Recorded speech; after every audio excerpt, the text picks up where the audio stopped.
Je suis auxiliaire de puériculture depuis 13 ans et formatrice depuis 8 ans.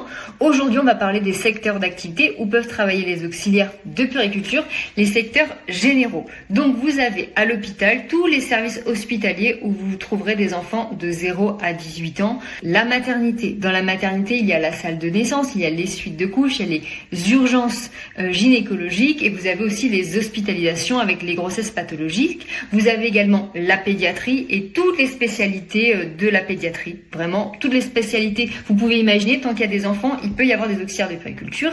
Il y a également la PMI, donc qui est la protection maternelle infantile. Vous allez également avoir les IME, les instituts médicaux éducatifs. Vous pouvez également avoir les centres maternels. Les centres maternels, c'est un peu comme une crèche, mais à caractère social. Ensuite, vous allez avoir donc les crèches qui sont maintenant appelées les multi-accueils. Ça, c'est vraiment les secteurs principaux où veulent travailler les auxiliaires de puériculture. En général, toutes les élèves ont un secteur de prédilection. D'ailleurs, dites-moi en commentaire quel est le secteur dans lequel vous vous projetez, vous. Moi, personnellement, c'était la maternité et ce n'était pas très original. C'est pour ça, d'ailleurs, que j'ai fait pratiquement toute ma carrière en maternité parce que c'était mon secteur à moi de prédilection. Et lorsque j'étais en stage, ça a tout simplement confirmé mon choix et ensuite, j'ai fait carrière là-dedans. Même si j'ai travaillé dans d'autres secteurs, en tout cas, le plus longtemps que j'ai travaillé, c'était en maternité. Donc dites-moi vous aussi votre secteur de prédilection.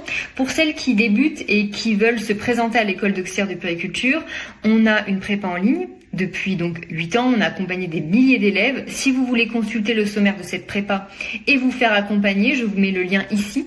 C'est franceprépa.com. Et si vous avez des questions supplémentaires, vous pouvez me contacter en DM.